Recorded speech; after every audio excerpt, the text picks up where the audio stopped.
And welcome back to Just Talking with Chef Lou. And I want to tell you I have a very special guest today. By first sight, I know most of you know who it is, but if you've been under a rock or out of the state or just moved in, You give me too much credit. this is Joe Leone. Joe Leone. How are you? Welcome. So I have this thing on my phone, Army, and they didn't put Chef Lou. So I figured if I was going to the Army, I'd wear some camouflage. That's it. They can't even see you now. So I knew. I said, listen, I got to get ready for the occasion. Well, What's Joe, up, man? we're glad to have you. How you doing, man? I am so excited to have you on the podcast and tell about your story and all the things that you do for the community. Joe, can you kind of first tell us how Joe Leone's got created, where it all started? Okay. We start there. Yeah, we'll start there. American Dream, just absolute grassroots, organic. I'm a bread baker. I also went to culinary school. Leave nameless. I'm not proud of what's coming out of there right now, but place in New York. I get it.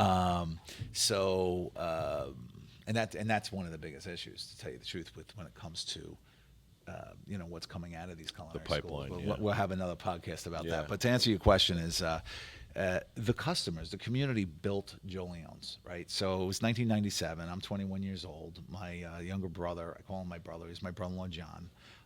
My wife, Jen's brother.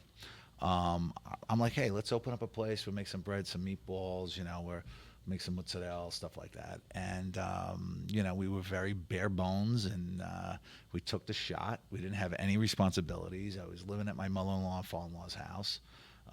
Where is this? They were living in Brielle. Right. I had met Jen working for a place called John Anthony's.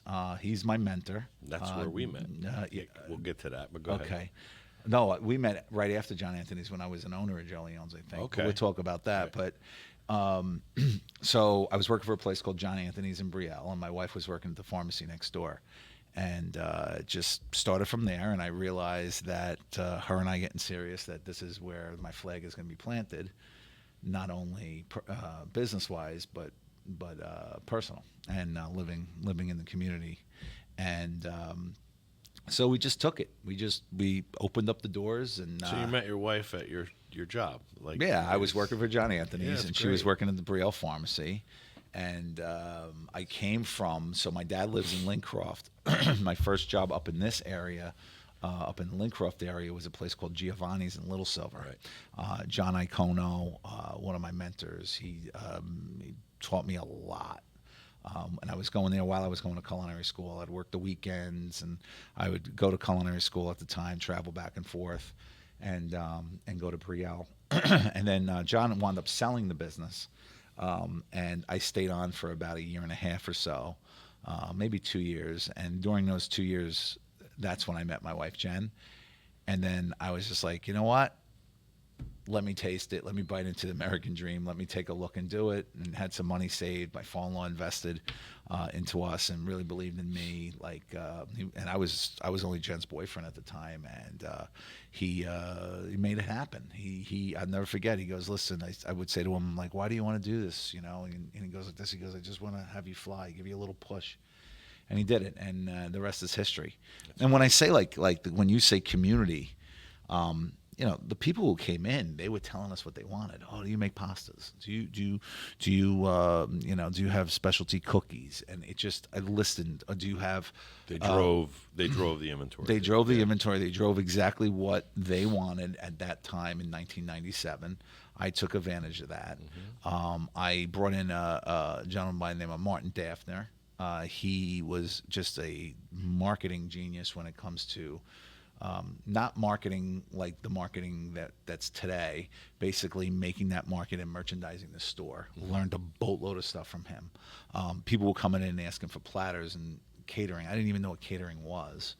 I was never taught on catering. I mean, we used to do stuff at Giovanni's and a little bit at John Anthony's, but can you do my daughter's wedding in the backyard? And I was just like, wow, and we did that, and we had, 60 servers, 30 bartenders, and we actually eliminated that side of the business, the event side. I don't do events. I do here's your remember you tray, telling me pay that. us, Yeah, we're good, this and that. It was total blood money. And I'm actually starting to write my book next year, Mm-hmm. and I'm going to talk a little bit about that in my book about Oh, it's tough stuff. the blood money Yeah. of doing off-premise catering. But I'm really in a good place now. We're going into year 27. 27 years. 27 years. It's not easy.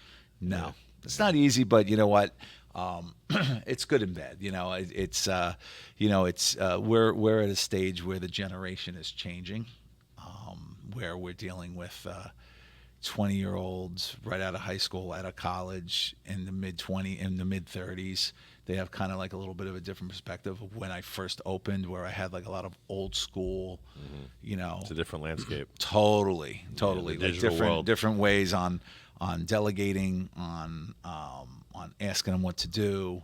My always concept is always surround yourself with people that are better than you in certain areas. But sometimes people have talents that are not discovered when you hire them, and then you discover a talent, but they want to do something else, and they want to have a different job. But then you try to move them into a different place, and it's they don't want to.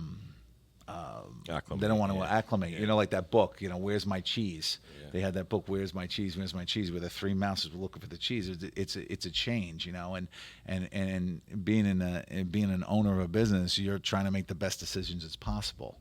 And one of the decisions that I made, not me, I should say, John and I made, was I had basically said to John, and John agreed with me, we gotta find chefs that are better than me.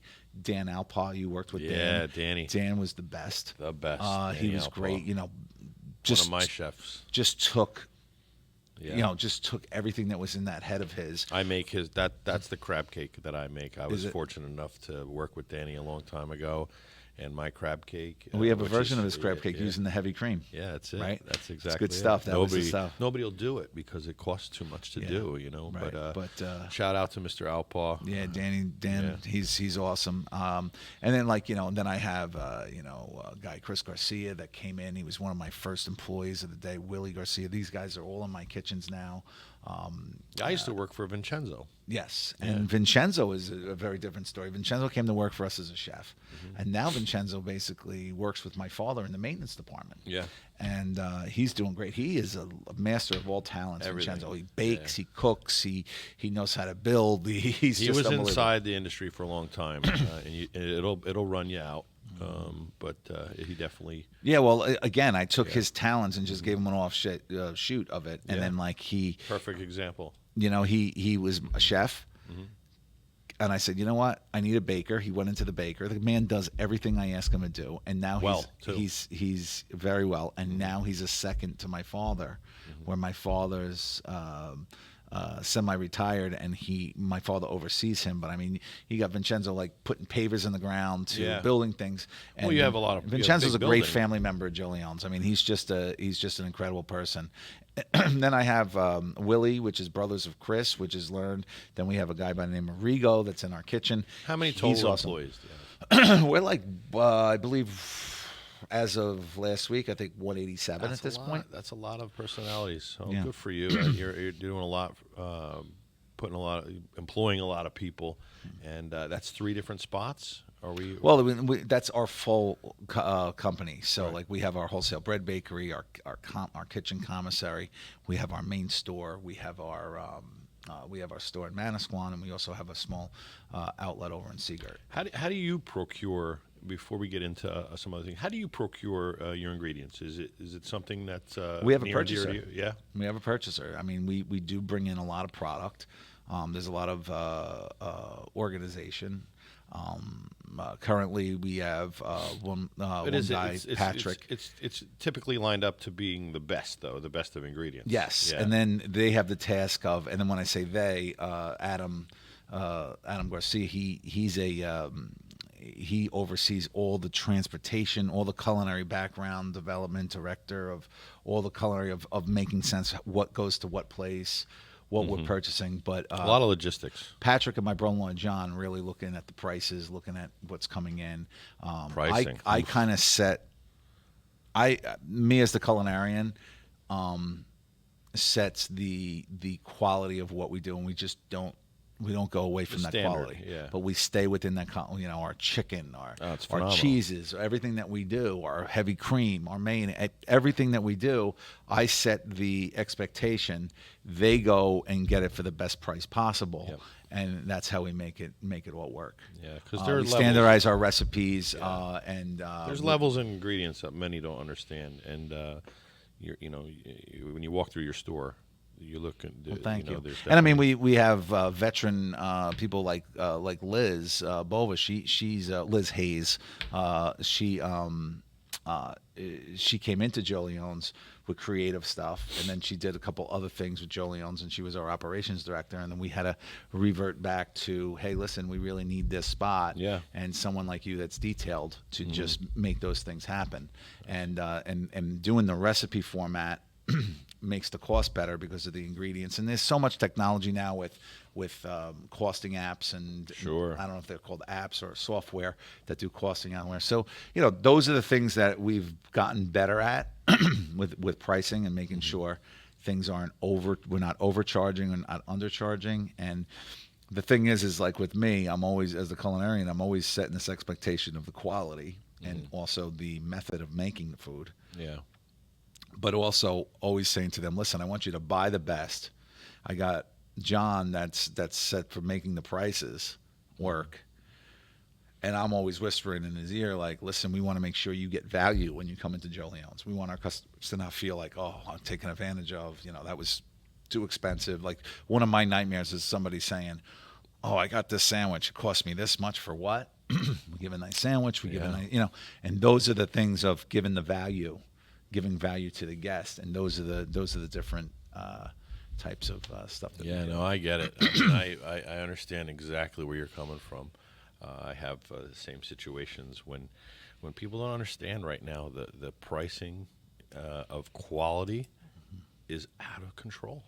And you want the people that are in your seats in your restaurant and people that are coming in and purchasing to go home and to feel that they got a value, because value is so much needed, because there's so many places out there that overcharge things and it's undervalued. It's Right now, the best thing I helping don't know if that me- word's undervalued makes sense. They constantly feel like, what do I do? What's helping me is the prices at the supermarket, so people can understand. People who aren't, We don't actually- really have a lot of backlash from guests. I mean, you're always going to have people that feel that something's too expensive, or like they get something, they look at Right. the price and they'll leave it in the store or something like that, Right. and not embarrass anybody, which I appreciate those people.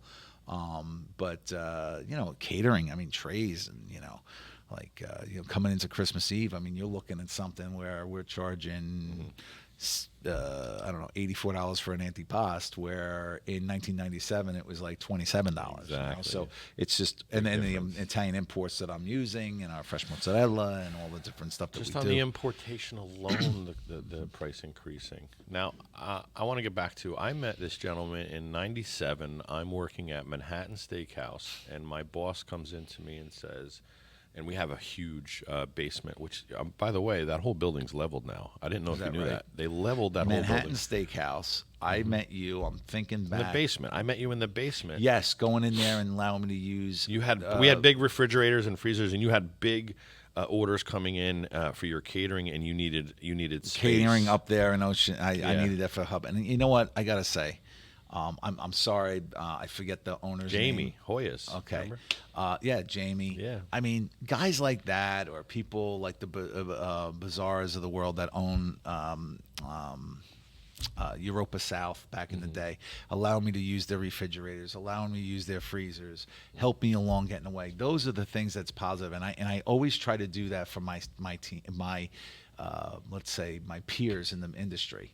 Like one time you let me use your kitchen, and we try to work off of each other. And years ago, of the nastiness of the competitors, we still have that with jealousy of people stealing off of menus and things like that. But I've always been like, I'd rather be your friend and let's all help each other with the same goal than to constantly be spiting each other. And I listen, I mean, Jamie, I haven't seen Jamie in a very long time, and that was a great, that's when we met. I remember that. Yeah, so that was, and then I kept my eye on you. a very tall gentleman. It looked like you just got out of boot camp or football. I feel like I'm in boot camp with this thing now. But I kept my eye on you because I was a young man in the industry. I had my blinders on. I really didn't. To be truthful, community wasn't a focus for me. It was, my eyes were on the prize, which was trying to make my family survive, and Well, that's important. which is very important. Absolutely. And thankfully we've done well. But I've watched you over the years, and you actually inspired me to actually push to do more community service. Wow. And I was able to really show up at Sandy when Sandy happened. But you actually brought me into an organization a couple times throughout the years where I was able to assist and help in Manasquan, the Common Ground. Yeah, They're sure. great. You brought me into that, and the impact. And so, and as I was feeling, you start feeling a certain way when you help community. It's not about the ancillary stuff that comes with it, which does. Yeah, I mean, but when you look at fundraising, not to cut you, when you look at and I appreciate that, thank you. When you look at either fundraising or doing, you just got to do what's right. Right, you have a community, year-round community, and also a summer business community that support your business, right? So something that they're doing is important to them. You kind of got to make that important to the company, right? Yeah. But there is benefit. There is, a gift basket for a high school or organization. They go and they win in a raffle that basket. They go home, they eat something that's in that basket. They come back and you get business from that. Spaghetti dinners and pasta dinners and different things that we do in the community. Yeah, but you do a lot behind the scenes too. That's the best stuff to do. Yeah. But when we do like spaghetti dinners and things like that, people that graduate their kids will sit there and say, yeah, you know what, Joe Leone was there for my kid in the band or whatever it is, and Joe Leone's did this, so I'm going to use Joe Leone. So there is a marketing component to it, but I just think that, and I hope I can continue to do it because it's good to put others before self, and when you do good, it comes back to you tenfold. Let's talk about at least two of the organizations that you're involved in. I know I see you have that bracelet. It's a family broken up. Can I just compliment you for a second? Sure. I think it's very important to recognize the fact that I look at you from an outside and say, wow, look at how he reacts to different things. Sandy, COVID, just different things that you've done to reinvent yourself, to make it happen, to provide for your family, and then you took it into this during that time of COVID. We really had a great team, or we still have members of my team that helped during COVID, but we didn't really have to reinvent a lot of things. We had to do different things in the way we did business. So like Liz that I mentioned before, Amanda, my brother-in-law Johnny, masterminding how do we get this product out? Our chefs, Dom, I mean, I can't even name all of them that all came in and actually made our market from the outside without any stores coming in, and made it possible that we didn't lay off anybody. So that's when I talk about surrounding yourself with good people, and one good person is your wife. I mean, your wife is by your side with all your crazy, with the Moo Burgers and the this and the that and everything that you do, and your kids are there. So it's a beautiful thing to say. I appreciate it. Yeah, it was all about survival, and 100,000 restaurants went out. Yeah. Think about that. I sit there and turn around and I'm blessed. And I mean, my daughter Bella, she was a COVID senior along with my son, but Bella was kind of in tune of oh my God, look at all these businesses going. Dad, what happens to Joe Leone's? And I said, don't ever feel bad, because don't feel bad for someone that tasted the apple of the American dream. Yeah, I bit into the American dream. I got it. Started from very, very humble roots. Don't ever feel bad for me, because I got to taste it. Not a lot of people get to taste that. And she was like, okay. And I'm like, just keep going. Say your prayers. Wish well, and we can try our best. And I always tell my kids all the time, we have a very good team back at Joe Leone's that really, even back to Sandy, how we acclimated. I mean, it's amazing when you surround yourself with great people. They step up. They step up big. Yeah. Even That's huge. because they look at you as the boss, like, what do you do? You know, and I'm like, well, what are we gonna do? You know, I try to work it as a team, and I'm a little bit like octopus arms, and I'm going around here and everything else. But they try to keep me settled. You know, like they try to say, Joe, let's think about that before we do. So I'm very fortunate in that area. Well, pressure makes diamonds, That's and you guys are definitely a diamond. So yeah, you said family here, Yeah, right? So family. you notice my wristband. Okay. So family is a mantra that we use at Joe Leone's, and it's something that I really dived into Mike Manhardt's vision of helping people learn about selfless behavior. And when I learned about this, I said, this is exactly what I would like to do, doing what we do in the community and more. So what it stands for is forget about me, I love you. And Mike Family. Manhardt's out in California. Beautiful. He's a Jersey boy, but he introduced this to me, and I took this run, and I go and I go to jails during Easter time. I go to hair salons, restaurants, Fortune 500 companies, police departments, fire departments, and just do motivational speaking because my goal is to take someone of anyone, even if it's a room of 5,000 people or 10 people, and try to get in their mind and their psyche to start thinking on a selfless instead of selfish. And Mike has taught me to do this. And what we try to do at Joe Leone's, and not everybody wears the band and things I like that. Selfless instead of selfish. Selfish. And That's huge. and what we do is in businesses, from a business model standpoint, I think it works really well if people buy in. So like out of all 150 plus team members, does everyone buy into it? Absolutely not. Selfish behavior is very, very hard to change in someone. But if you get an opportunity to get into someone's heart and their mind to work selfless, like don't walk over a box, Right. help somebody unwrap a ham. If someone's having a hard time with a guest, maybe take over for that guest. Take over that guest and take care of them. Say good morning to someone. Open a door for someone. And what happens is the internal service within the organization, and especially if you're in the service industry, the external service turns out better. So that's one of the goals that I use when I come from a business standpoint. But the real goal is to really start promoting the selflessness and trying to get people to be selfless. Yeah. And it works really good with teens because they're developing into adults, and we do really, really well. So I work with Wall Football, I work with Point Pleasant Borough, Point Pleasant Beach, Pinelands, St. John Vianney. I'm a big football guy, and then we also work with wrestling programs. We work with basketball programs. Those things were team sports because sports, student athlete of today, and then we also deal with their parents in the bleachers and how they could be more selfless and be more about their kid and not themselves. So, there's all kinds of things there where you see like this selfish behavior on TV of how the pro athletes act and then some of the young athletes. So we try to bring that down. We're not perfect all the time. Kids are kids and they're going to do certain things that they're not going to think about. But other than that, I mean, that's basically the message in a nutshell. I mean, we can do a podcast just on family. Yeah, it's rewarding. Helping others, being a part of and doing it positive. under the radar, going and doing stuff where you never see people again, and you're just doing good humanity work. Yeah. And you do a lot of that. There's a lot of things that you guys do that you're not even touching the people. You're touching the people. No, to be honest, by food, and you're doing that. And no, to be honest, we have a great resource center. You can take a look at cheflouzarmy.org. We are helping people with cancer assistance, housing, clothing, food.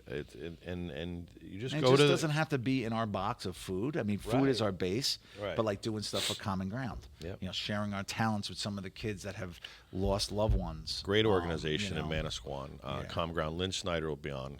That's the thing. We're going to have people on who make a difference in the community, as you.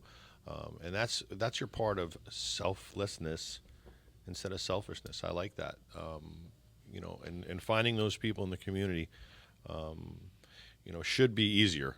I could tell you that if everyone lived by that mantra. But we can only do what we can do to just add to it by little things. And, we try to share that behavior with our team members because the team members are the ones that really make it possible for Team, yeah. Joe Leone's to do what we do from a Joe Leone standpoint. Right. They help you be out there because. But like, they're so it's good, not just yeah. money, it's not just food, it's just being a good person. Yep. What's the other side of that? It says AVT. AVT. That's is that young an man from yes, Manasquan. yes, an amazing individual, was in a very, very bad accident on the You football heard about field. that? That was That was last year? last season, yeah. Yeah. And he was actually playing his hometown. not the 23 season, the 22 season, right? Yes. Yeah. And he was playing his hometown, which is Manasquan, where your business is, and my business. He was playing football, left-handed quarterback, nicest kid you ever want to meet, great human being.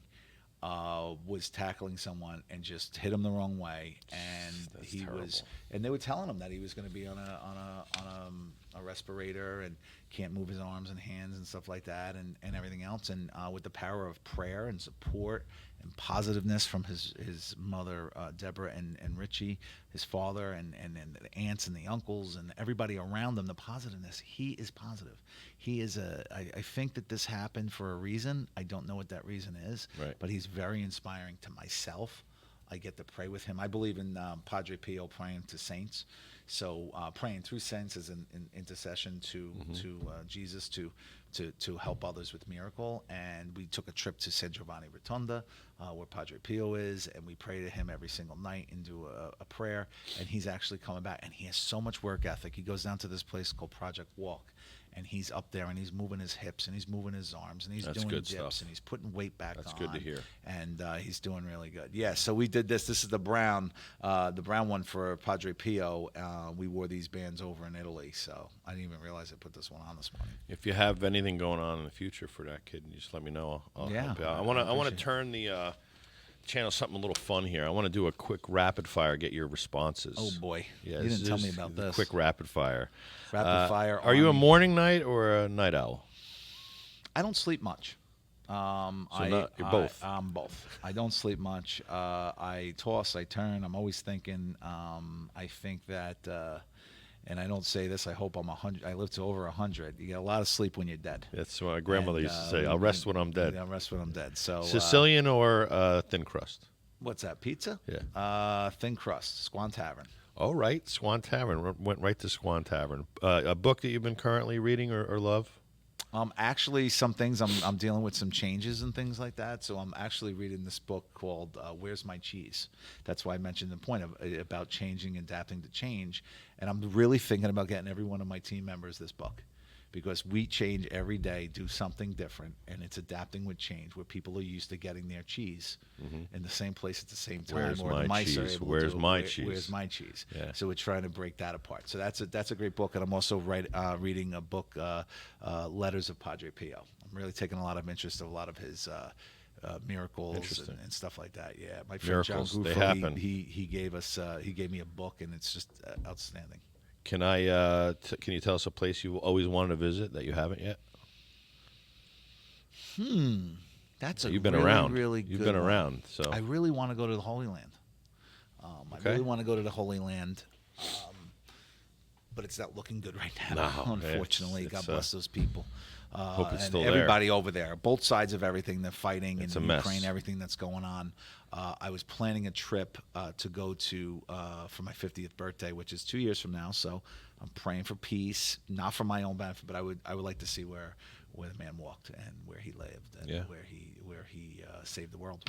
Well, that's good stuff. What's your favorite go-to comfort food? And I know this answer. Do you? I Onion do. soup. I love onion soup. But if I was to go to my grandmother, and I'm a chef and I cook and stuff like that, but I refuse to make it as much as close to my grandmother's, because I love the way my grandmother makes it. Linguine and broccoli up, which is garlic and oil, and pecorino romano. But my grandmother would cook that pasta perfect. My Aunt Grace comes very close to where my grandmother used to make it. It's just something about where they're from in Molfetta, how they make the pasta, and then they peel the broccoli rabe and they cook it in the water and they saute it with the garlic and the oil. But I love my wife's meatloaf. My wife makes a great meatloaf. My Uncle Eugene, we sell what's called Uncle Eugene's meatloaf. That's a second to my wife's meatloaf. You got a lot She of puts you got a the lot of ham favorites in here, it. Uncle. Look at the size of me. I'm like almost 300 pounds. Food's my Favorite thing. season of the year? Favorite season of the year, fall. I mean, fall football, smelling the grass going in from from August into September, September into there. The crowds, the football, the high school football, going down to Manasquan football games is on Saturdays is just a great time in the sun, and then under the lights is great. Turning of the leaves are really nice, and love Thanksgiving. Just love that time. Reactive or proactive? Reactive, totally, man. Yeah. Just total, like I'm a mess when it comes to that. I react to every darn thing. And what makes my partnership as good as it is, or as great as what I think it is, where sometimes it's hard for John and I to communicate because he's very business to the point, collective, this and that, where I'm like, I wear it on my sleeve and I just react to stuff, and it gets me in trouble sometimes. Tea or coffee? None. Me neither. Like iced tea.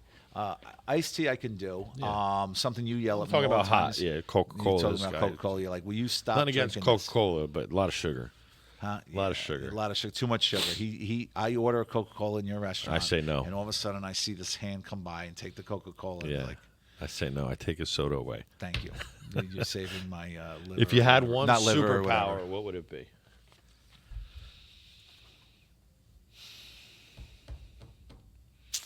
I would love to heal people. I would love to heal people's hearts Awesome. and souls. Says a lot. And one thing I really want to do is heal this cadaver. That says a lot right there. And I wish I would have that power, but I'm not a saint. I'm not perfect. But I wish I could put my hand on this kid Aaron and see this kid run again. Well, everyone could put him in his thoughts. What do you wish you had more time for? What hobby? I don't have a hobby. I'm trying to find that. I'm Golf. actually taking now. I'm trying to tell you I know, golf. I like bocce ball. Love I'm bocce. Horrible at it. Love bocce. I'm horrible at it. Some people are so And damn because good. I'm at it. Italian, everybody thinks down in Brielle Park You're good. that I should be good because I'm Italian. You probably have the hat on and I am everything. terrible at it. My sister-in-law Stacy is incredible, and she's like totally white cracker, Right. Irish, and Right. she just kicks everyone's butt in it. She's Jenny's awesome. very competitive, and she Yeah. does it. But I actually like the game. Yeah. And I'm trying to think of a way, and there's some indoor courts, and I'm actually putting a court outside of Joe Leone's, Oh. and Oh, I'm you'll going to get practice and stuff Italian like that. guys So to hang out, yeah. I'm going to practice more of that. So from a hobby, I wish I had more time for my family. And there's times that I can make for my family, but those are the things where I need to work out on my selfish behavior. I seem to get busy with things that are not really as important as they should be, but I should be there more for my family. And lastly, what would be a piece of advice you'd give to your younger self? My younger self. Now to Joe 20 years ago. Well, 27. 25 years ago. I wish I would have known the difficulties of business and relationship with team members. I love my team members. I'm blessed to have my team members. I think that they're the ones that make the machine click. Where I don't think I grew up, opening up a business and that American dream was phenomenal, but I don't think I grew up understanding the difference between business and friendship. And I'm very caring, and I try to be generous and understanding, where it bit me in the butt on both ways. Yeah. Where I get hurt and other people get hurt because one minute I'm your friend and we're doing things and stuff like that, and I treat you like family, which I Yeah. want to. But then what happens is I got to come in on you when you're not performing to the best. It's a tough Or fine basically, line. I'm not performing to the best. Yeah. So I wish I would have grown up a little bit more. And not looked at my team members as peers, and looked at them as not. I never want to be a boss that looks like they're beneath. I want to work with my team. I never wanted to be where you're less than me, but there has to be some kind of line, and that's one of my New Year's resolutions, are to be able to look at things more from a structured point of view, and not get involved with their personal life and be interested in that. Those are the one thing, and the only one that I'm really like, there's a few people that I remained that are able to cut those things off, but there are a few that took advantage of that, and maybe I've taken advantage of them too. being that they've been my friend. Yeah. So I'm trying to work on that. Well, you've had a long history at Joe Leone. So Yeah, I mean, we have a lot of it's people that are family, there, and you know. it's very hard, like bringing in new managers, and like this young man Adam, he's 24 years old, and he's trying the best he can, but he has a lot of roadblocks because he's like, but Joe said, oh, well, I'm friends with Joe. Yeah. Well, I worked with Joe, and this is how Joe did everything. So, I'm trying to let Challenges. them shine and do the best that they can do. You know? Those are big challenges. Yeah. Well, good luck Is that with a good, all that. Is that yeah. a good answer? Yeah. It's real. It's it's something that I've been thinking about going into the new year of. Well, I'm definitely glad we got a chance to sit down together. Your support for Chef Lou's Army, you've always stepped up. And I'm sorry I and missed the golf appreciate outing this year. it. We got you this year. I Coming like up. that event. I like that event. I like sitting on the green, doing my little meatballs Yeah, on tees, and all that kind that of was stuff. fantastic stuff. We have a big outing coming up, April 22nd. Again, this will be our 4th outing.